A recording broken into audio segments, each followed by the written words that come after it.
It's time for Declare Your Independence with Ernest Hancock.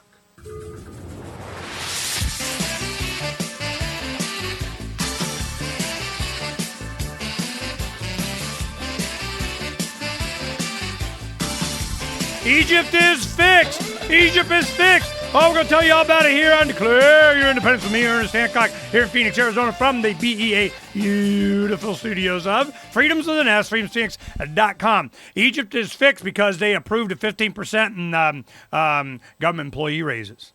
Yay. It's all good, man. You work for the government, you got 15% pay raise, even though it was like a 100% increase in food. But, hey, man, we're trying, we're spending everybody else's money, so I'm going, this is just getting started. It's just getting started. Now, other news. Yeah, you'll like this, Glenn. AOL is buying Huffington Post for $315 million. Wow. I'm like, Bernie, you need to sell, man. You need to sell out, brother. Because they can't, and one, it's AOL, so, you might as well just say CIA. Then you have Huffington Post, and you might as well just say Obama. So, it's just, progressives, whatever, it's how they roll, man. And it's because it's kind of a counter to the New York Times. They're going down the tubes, man. Just Google this, Epic 2015, Epic, EPIC, space 2015. It's just kind of a look on the internet and everything from 2015, kind of a look back at the news, and how this all got to the end. It was done by graduate students at Georgia Tech or something years ago, and it's just phenomenal. And this stuff, you can just see it playing out right before your eyes. Well, let's go ahead and get back to, one thing, I got this story up that we had up on the site this morning, and it's titled Meredith Whitney Whips Up Wall Street as Bear in Heels. And it's a businessweek.com article, and what they're going on about is her talking about the municipal bonds going to be imploding, 50, 100 major ones going down to the tune of at least $100 billion. And they just, they got her in their sights. They're just, chipping teeth, gritting them. And I'm going, one, she's always been right, and she's basing this on some fundamental research, but they keep bringing up her husband connection, and you probably know something about that. Explain to the audience what they're talking about. Yeah, Meredith Whitney is married to one of my former coworkers, John Layfield. And Meredith, as you said, she's a bank credit analyst. She called the 2008 financial crisis. She's calling the municipal bond crisis right now. And of course, the mainstream media doesn't want to hear any of that. And so they attack her in whatever way that they can. And that's rather unfortunate, but that's what often happens to people who tell the truth. It's interesting to me that you have all of this real information is coming from, well, I wouldn't say non-traditional. It's, people either know or they don't, but, it's not from the approved sources, and I'm wondering, what are the approved sources? You watch CNBC and they're cheerleaders for whom? They're cheerleaders for selling stocks. And the reason that they hate, say, gold and silver is because people don't generally trade in gold and silver. They buy it and hold it. And if the stock market were to go away, and I'm not saying the stock market should go away, it has a legitimate function, of course, but right now I think it's a casino.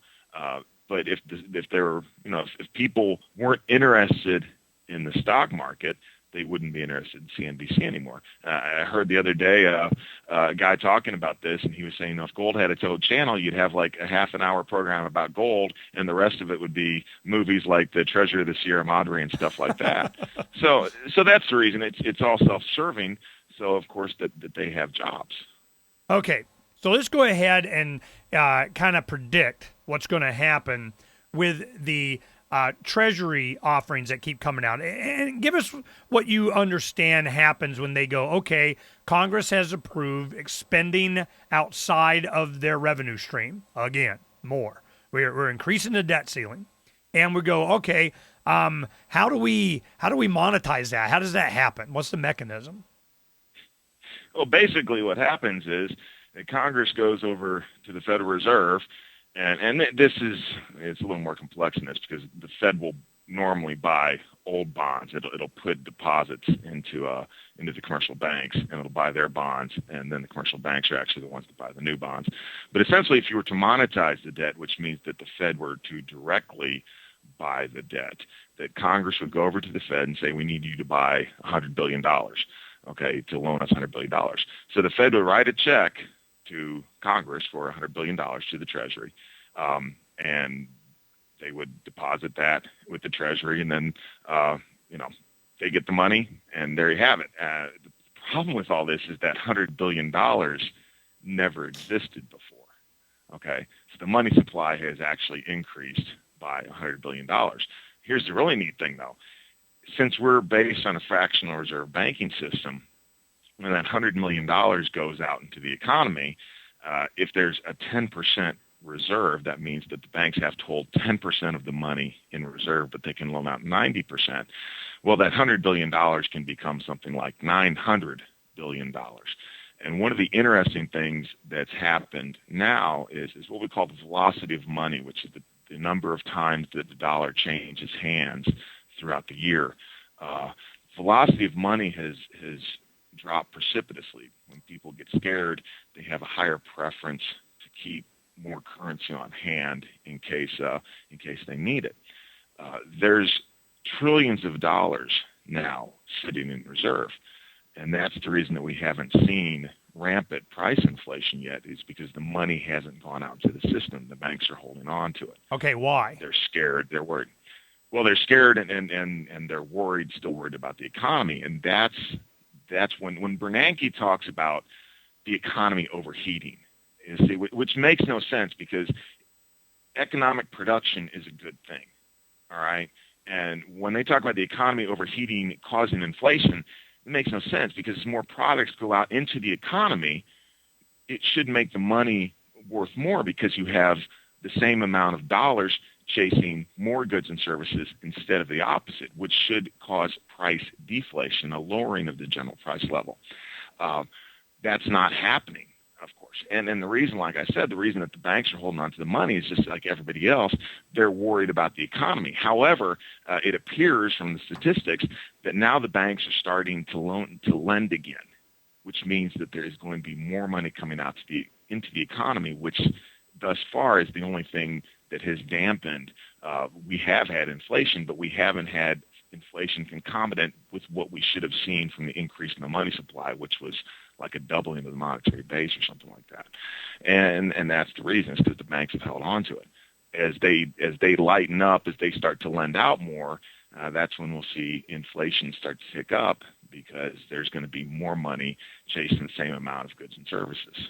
But they keep printing more. They keep spending it in Congress. Printing, yeah. So, I mean, so it's kind of like, I think Charles, I don't know if it was last time we talked, but one time before, I remember him saying something like, it's like having the beginning of a race. It's a drag race, or you got NASCAR, they're at the start line, gentlemen, start your engines, and they're rum, rum, rum, rum, rum. They're really going at it, but they yet let off on the brake. I mean, but once that happens, which sooner or later it's going to happen, and when it does, that's when we're going to start seeing not only the inflation from the previous increases in the money supply, but all of them that keep building up. Right. Absolutely. And you got to understand, too, economics is a very imprecise science, despite what the Keynesians may say. It's all based on human action and consumer preference. Okay, so there's no mathematical models that you can apply to it. That's not how it works. But with like price inflation, it's not going to happen all at once. It's probably going to lag anyway. And then, as you said, once it hits, it'll have a compounding effect, and it'll ramp up most likely very quickly. It won't happen all at once, but it'll happen overnight. And I'm thinking overnight's coming up. It's coming up really soon. We're going to talk about more when we come back with Citizen X. Good friend Glenn Jacobs here on Declare Your Independence in just a little bit. You guys stay right there.